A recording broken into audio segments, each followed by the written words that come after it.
So hello bachcho, I am Krunal Borkar and welcome to our YouTube channel. This is our another question from linear higher order differential equation. So let's start this question. So बघा बेटा इथे काय दिले आपल्याला d square plus d dash minus 6d square. बेटा बघा मागच्या question मध्ये मी तुम्हाला सांगितलं होतं सर जेव्हा पण आपल्याला d गिवन असेल आपण ऑलवेज काय पुट करणार बेटा d is equal to m. काय पुट करणार d is equal to m आणि d dash is equal to काय पुट करणार 1. ओके सर हा 1 म्हणजे काय जी तर बेटा या 1 ला काय करायचं आपल्याला इग्नोर करायचं आहे.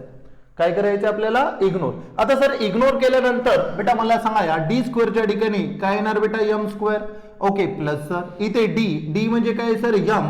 ओके मायनस काय राहणार बेटा 6 इज इक्वल टू किती रे 0 इज इक्वल टू किती 0. नंतर सर आता याला टाकायचं बेटा कॅल्सी मध्ये आणि लिहायचं इथे बड्यापैकी काय बाय सॉल्विंग. ओके आणि आपल्याला दोन काय मिळायचे रूट एक मिळणार m1 आणि एक मिळणार m2. हे अशा आपल्याला काय मिळणार इथे दोन रूट मिळणार. ओके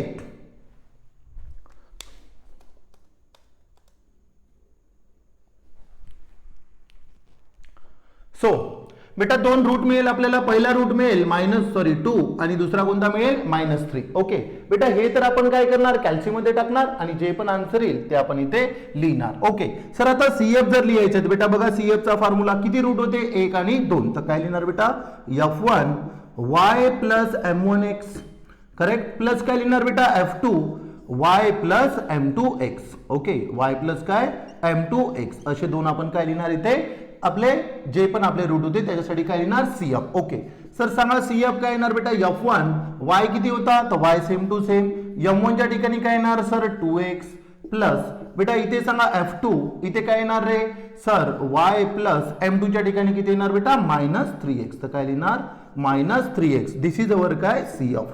आता सर CF तर मी आला CF नंतर काय काढणार बेटा PI. आता सर PI जर काढायला गेलो बेटा इथे कॉस पण आहे आणि ती काय आहे e⁻x वाला पण फंक्शन आहे. दोन फंक्शन आहे तर बेटा अशा वेळेस काय करणार आपण दोन PI काढणार.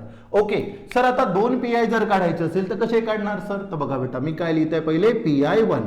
ओके PI1 चा formula 1 upon function of d dash. Okay into बेटा पहिला याले पकडा तर काय लिहिणार सांगा इथे कॉस 2x प्लस y काय येणार कॉस 2x प्लस y जे पण गिवन असेल ते इथे लिहिलं. ओके आता सांगा sir 1 upon function of d किती होता रे फंक्शन ऑफ d काय होता d square plus d dash काय होतं बेटा d square plus d dash minus sir 6d dash square. अरे करेक्ट ना मायनस काय होतं 6d डॅश स्क्वेअर आणि इथे काय होतं बेटा cos 2x plus y. Okay काय होतं कॉस 2x प्लस y. बघा जसं होतं तसं छापलं करेक्ट आहे बाबू काहीच दिमाग लावायचं नाही. फक्त d च्या ठिकाणी m पुट केलं हे सॉल्व्ह केलं. मी सांगितलं पण आहे पहिल्या क्वेश्चन मध्ये की CF कसा काढायचा. f1 f2 दोन होते म्हणून f1 f2 तीन असते f1 f2 f3. नंतर इथे y प्लस m1x इथे y प्लस m2x. m1 च्या ठिकाणी फक्त 2 लिहिला m2 च्या ठिकाणी काय लिहिला -3 आणि CF चा formula always same 1 upon function of d dash into काय असतो जे पण इकडे असेल हे बघ हे गिवन आहे ते लिहिलं. ओके नंतर सर हे फंक्शन ऑफ d डॅश काय होतं हे वालाच याला उतरवलं जशाने तसं इथे छापलं. ओके आता सांगा सर आता हे केल्यानंतर बेटा मी बोललो होतो इथे काय काढायचं एक डब्बा बढियापैकी. बेटा डब्बा जर नाही काढता येत आहे तर तू झाला खतम. करेक्ट ना डब्बा जर नाही काढता येत तर तू झाला खतम. ओके आता ऐकून घे काय म्हणत आहे बेटा हे जे पण गिवन असेल कॉस वाला फंक्शन याला करायचं बेटा कम्पेअर. याला काय करायचं कम्पेअर. सर कम्पेअर कशासोबत करणार जी तर कम्पेअर करणार कॉस आहे म्हणून कॉस ax प्लस by सोबत. कशासोबत कम्पेअर करणार ax प्लस by. मतलब सर x सोबत जे पण व्हॅल्यू असेल ते कशाची राहणार a ची आणि y सोबत जे पण व्हॅल्यू असेल ते कशाची राहणार b ची. तर सांग बरं बेटा x इथे a इज इक्वल टू काय लिहिलं असतं बेटा हा a x सोबत काय आहे 2 तर काय लिहिलं असतं 2. सर b सोबत काहीच नाही आहे काहीच नसतं तर म्हणजे तिथे किती असते बे 1. अरे मगदा जिथं काहीच नसते तिथे किती असते 1. ते बघ इथे काय लिहिलं असतं मी 1. ओके सर नंतर सर कॉस आणि साइन असेल मी अजून एकदा रिपीट सांगतो कॉस आणि साइन असेल तर तिथे काय येतं बेटा एक येते सर d स्क्वेअर दुसरा येतो सर d डॅश स्क्वेअर आणि बेटा तिसरा येतो d डॅश. काय तो तिसरा D D dash. Okay sir. Sir D square जर असेल तर याला म्हणतो बेटा आपण मायनस ए चा square. Sir D dash square असेल याला म्हणतो बेटा मायनस बी चा स्क्वेअर. आणि डी आणि डी डॅश असेल त्याला काय म्हणतो आपण minus A B. Okay sir हे सगळ्या व्हॅल्यू पुट करा.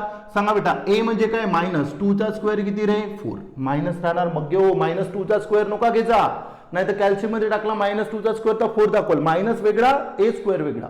ओके नंतर इकडे सर हा मायनस वेगळा बी चा स्क्वेअर 1 चा स्क्वेअर किती होणार सर 1. नंतर इकडे जर बघितलं बेटा मायनस ए इंटू बी 2 इंटू 1 किती होणार 2. ओके तर दिस इज अवर आपला डब्बा. करेक्ट आहे. तर या बॉक्स मधल्या व्हॅल्यू उचलायच्या आणि याच्यामध्ये काय करायच्या पुट. चलो सांगा काय येणार सर 1 डी स्क्वेअर म्हणजे किती आहे बेटा डी स्क्वेअर म्हणजे आहे सर मायनस 4 लिहिलं. नंतर प्लस डी डी डॅश किती आहे बेटा मायनस 2 तर लिहिलं सर मायनस 2. नंतर sir minus 6 into D dash कुठे गेला डी डॅश हा डी डॅश स्क्वेअर किती आहे बेटा मायनस 1. इथे काय लिहिलं मायनस 1 आणि इंटू काय लिहिलं cos 2x plus Y. Correct ना. हे सेम टू सेम छापलं कॉस काय 2x प्लस वाय. सर इथपर्यंत लिहिल्यानंतर बेटा याला टाकणार मी कॅल्सी मध्ये ना कॅल्सी दाखवते आन्सर किती 0. कॅल्सी हे कॅल्सीत टाकायचं. ओके आन्सर किती दाखवते 0. सर जर 0 आलं तर मग काय जी तर बेटा हे स्पेशल केस आहे. ओके सर जेव्हा पण 0 येणार इथे काय लिहिणार बेटा आपण केस फील्ड. इथे काय लिहिणार आपण केस फील्ड. ओके जेव्हा पण 0 येणार. सर मग आता काय समोर नाही सोल्व करायचं का बेटा घाबरायचं बिलकुल नाही. जेव्हा पण असं येणार ऐकून घे काय सांगतो. सर काहीच नाही वर लिहायचं बेटा x.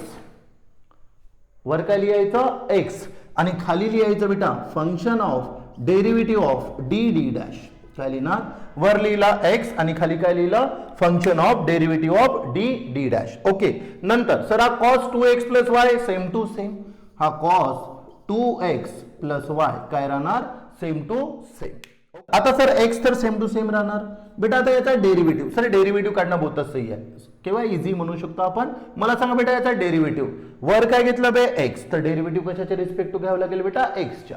करेक्ट ना. डेरिव्हेटिव्ह कशाच्या रिस्पेक्ट टू एक्सच्या म्हणजे सर बघा लक्ष द्या इकडे बेटा डी म्हणजे असते डी अपॉन डी एक्स बरोबर आहे आणि डी डॅश म्हणजे असतो बेटा डी अपॉन डी वाय. हे लक्षात असलं पाहिजे आपल्याला. करेक्ट ना. हे गिवन पण असेल एक्झाम मध्ये. ओके सर आता मग एक्सच्या रिस्पेक्ट टू म्हणजे कोणाच्या रिस्पेक्ट टू डीच्या. ओके सांगा बेटा याचा डेरिव्हेटिव्ह बेटा डेरिव्हेटिव्ह पॉवर जो असेल समोर 1 नी मायनस तर सांगा बाई डी स्क्वेअरचा डेरिव्हेटिव्ह झाला असतं सर 2d. डी स्क्वेअरचा डेरिव्हेटिव्ह किती बे 2d. नंतर सर प्लस या डी चा डेरिव्हेटिव्ह 1 तर बाकी काय राहिलं असतं सर डी डॅश. बाकी काय राहिलं असतं डी डॅश आणि या डी डॅशचा स्क्वेअरचा डेरिव्हेटिव्ह काय झाला असता 0. काय राहिलं असतं इकडे cos 2x प्लस वाय. काय राहिलं असतं cos 2x प्लस वाय. बस झालं एवढंच करायचं. बघा काय लिहिलं x खाली काय लिहिलं बेटा त्याचा डेरिव्हेटिव्ह. बाबू डेरिव्हेटिव्ह मध्ये तर नाही होशील ना मग खतम. करेक्ट आहे. ऐकून घे सांगतो बेटा पॉवर जर असेल तर पॉवरला समोर सर वाय म्हणजे काय कॉन्स्टंट तर कॉन्स्टंट बाहेर आला असता ते बघ कॉन्स्टंट बाहेर लिहिला आणि डी चा डेरिव्हेटिव्ह किती होते 1. डी चा डेरिव्हेटिव्ह किती 1. ओके आणि नंतर सर हा तो कॉन्स्टंट पूर्ण कॉन्स्टंटचा डेरिव्हेटिव्ह किती 0 म्हणून तो काही मी लिहिला नाही. तर लिहिलं इथपर्यंत. नंतर आता जर आम्हाला सॉल्व्ह करायचं आहे तर बेटा बघा रे काय दिसत आहे. पण सर जेव्हा आम्ही डब्यामध्ये बघितलं आम्हाला काय पाहिजे डी स्क्वेअर पाहिजे डी डॅश स्क्वेअर पाहिजे किंवा डी आणि काय पाहिजे डी डॅश. बाकी सगळं चालते का हा डी डॅश डी आणि डी डॅश चालतो का नाही तर काहीच नाही. वर पण डी लिहितो आणि खाली पण डी लिहितो. बघा कसं लिहित आहे सर x होता तर वर डी लिहिला डिवाइड मध्ये. सर खाली पण डी लिहिला बघा आणि खाली काय येते 2d plus D dash same to same होताच. हे बघा 2d plus D dash same to same आणि इकडे काय राहणार बेटा cos 2x प्लस वाय. काय लिहिलं इकडे cos 2x प्लस वाय. आता सांगा सर आता जर याला सॉल्व्ह करायला गेलो तर सांगा बेटा x आणि d तर सेमच राहणार. ओके याच्यात आतमध्ये मल्टिप्लाय करा काय झालं असतं 2d स्क्वेअर. काय झालं असतं 2d square d into D D square आणि प्लस काय झालं असतं बेटा डी डी डॅश आणि इकडे काय असतं cos 2x प्लस वाय. इकडे काय असतं cos 2x प्लस वाय. बघून घे काय लिहिलं डी न मल्टिप्लाय केलं तर 2d square plus D D dash. आता जर याला बघितलं तर बघा आय व्हॅल्यू आपल्याकडे सांगा काय लिहिलं असतं बेटा x अपॉन डी डिवाइड मध्ये हा सर 2 इंटू डी स्क्वेअरची व्हॅल्यू सांग रे डी स्क्वेअरची व्हॅल्यू -4 इंटू काय लिहिलं असतं -4 plus sir D D dash किती आहे बेटा -2 आणि इकडे काय असतं cos 2x प्लस वाय. इकडे काय असतं कॉस 2x प्लस वाय. नंतर याला जर सॉल्व्ह केलं बेटा आणि वर बघा बे वर डेरिव्हेटिव्ह आहे. डी म्हणजे डेरिव्हेटिव्ह विथ रिस्पेक्ट टू काय एक्स. हे बघा डी म्हणजे डेरिव्हेटिव्ह विथ रिस्पेक्ट टू काय एक्स. ओके तर सर एक्स अपॉन याला क्रॉस मल्टिप्लाय करा -8 -2 किती झाले असतं बेटा -10. हे तर तू कॅल्सी मध्ये टाकलं असतं बरोबर ना. हे कशामध्ये टाकलं असतं कॅल्सी मध्ये तर -10 आलं असतं. ओके डेरिव्हेटिव्ह ऑफ कॉस होतो बेटा minus sine 2x plus y. Okay कॉसचा डेरिव्हेटिव्ह काय मायनस साइन. नंतर सर हे जे पण आतमध्ये आहे एक्स सोबतचा जो पण असेल बेटा त्याला लिहायचं समोर. ओके याला म्हटलं जाते पार्शियल डेरिव्हेटिव्ह. याला काय म्हटलं जाते पार्शियल डेरिव्हेटिव्ह. याला जर सॉल्व्ह केलं तर काय राहणार बेटा इथे 5 to the 10 आन्सर असतं आपलं x/5. ओके इकडे काय मायनस मायनस कॅन्सल तर काय राहिलं असतं साइन काय राहिलं असतं बेटा साइन 2x प्लस वाय आणि दिस इज अवर काय रे PI1. दिस इज अवर काय PI1. गॉट इट करेक्ट ना. दिस इज अवर काय असतं आपला PI1. ओके कन्फ्यूज नको जो मगदा इथं थोडंसं सांभाळून. ओके अजून एकदा सांगतो ऐकून की 2 मिनिट. पहिले काय केलं बेटा हे बघ असं आलं हे आल्यानंतर वर डी लिहिला खाली डी लिहिला. ठीक आहे सर डी ना आतमध्ये मल्टिप्लाय केलं काय लिहिलं 2d² प्लस dd डॅश. हे सेम टू सेम. ओके नंतर सर एक्स आणि डी सेम टू सेम बेटा या d² च्या ठिकाणी पाय d² च्या ठिकाणी काय लिहिला -4 प्लस या dd डॅशच्या ठिकाणी काय लिहिला -2.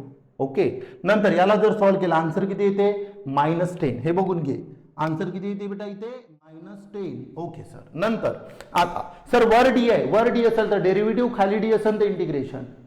ओके तर सर वर डी आहे हे बघ वर डी आहे तर डी चा म्हणजे डेरिव्हेटिव्ह काय होते कॉसचा डेरिव्हेटिव्ह सर मायनस साइन. कॉसचा derivative minus sine pi D आणि या कॉसचा डेरिव्हेटिव्ह काय लिहिला मायनस साइन आतमधलं same to same 2x plus y आणि याचा जर डेरिव्हेटिव्ह केला विथ रिस्पेक्ट टू एक्स तर 2x चा डेरिव्हेटिव्ह काय होतो बेटा 2 आणि y चा डेरिव्हेटिव्ह 0. ओके सर तर लिहिलं हा 2 आणि 10 होता तर 2 5 जा किती झालं असतं 10 मायनस मायनस कॅन्सल झालं असतं. हे बघ मायनस मायनस काय झालं असतं कॅन्सल तर काय असतं x/5 sine 2x plus Y. This is our काय PI1. दिस इज अवर काय PI1. तर हे झालं असतं बेटा कशासाठी याच्यासाठी. आता कशासाठी काढायचं आहे 2x प्लस 3y आणि आपल्याला माहित आहे e च्या पॉवर मध्ये जर काही असेल तर ते एकदम सिंपल आहे करेक्ट आहे. तर चलो PI2 जर काढायचं असेल बेटा त्याचा फॉर्म्युला 1 अपॉन पुन्हा function of d, d dash. Okay आणि इकडे काय दुसऱ्यासाठी काढतो हा पहिल्यासाठी होता हा दुसऱ्यासाठी. हा तर काय लिहिणार e⁻ 2x प्लस 3y काय लिहिणार e⁻2x प्लस 3y आणि याच्यासाठी पण काय करणार बेटा डब्बा. सर e च्या पॉवर मध्ये असेल तर बहुतच इझी सांग रे बोरा a इज इक्वल टू 2 आणि b इज इक्वल टू 3 याला पण कम्पेअर करायचं बे मग्गा ax प्लस by सोबत. हे लिहितो रे भाऊ याला पण कम्पेअर करायचं. कशासोबत कम्पेअर करणार सर आम्ही e⁻ax प्लस by सोबत. ओके सर आता याला जर कम्पेअर केलं तर जे पण x सोबतची व्हॅल्यू त्याला a म्हणतो y सोबतची व्हॅल्यू त्याला काय म्हणतो b. ओके नंतर इथे सर d च्या ठिकाणी लिहायचं बेटा a. ओके आणि d डॅशच्या ठिकाणी लिहायचं b. खतम. ते d² वगैरे कॉस आणि साइन मध्ये येते तर इथे काय असतं d इज इक्वल टू 2 आणि d dash is equal to किती असतं बेटा 3. सर आता याला जर पुट करायचं आहे तर चलो सांगा बेटा पुट केलं असतं तर काय लिहिलं असतं रे 1 अपॉन फंक्शन ऑफ d सांगा बे किती होता सर फंक्शन ऑफ d होता d² plus dd dash d² plus dd dash -6d dash square. Okay नाही ते काय होतं बेटा e⁻2x प्लस 3y e⁻ काय होतं 2x प्लस 3y. चलो व्हॅल्यू जर पुट केली तर सांगा बेटा काय राहिलं असतं 1 upon d d d d म्हणजे किती आहे रे सांग पटकन. d म्हणजे होता 2 आणि 2 चा काय राहणार स्क्वेअर तर सर 2 स्क्वेअर प्लस d म्हणजे काय होता बेटा d म्हणजे काय होता 2 तर लिहिला सर 2. सर d डॅश म्हणजे काय होता जी 6 सॉरी d डॅश म्हणजे किती होता 3 तर सर 3 नंतर मायनस 6 इंटू d डॅश म्हणजे किती होता सर 3 तर इंटू लिहिला सर 3 चा स्क्वेअर इंटू काय लिहिला 3 चा स्क्वेअर.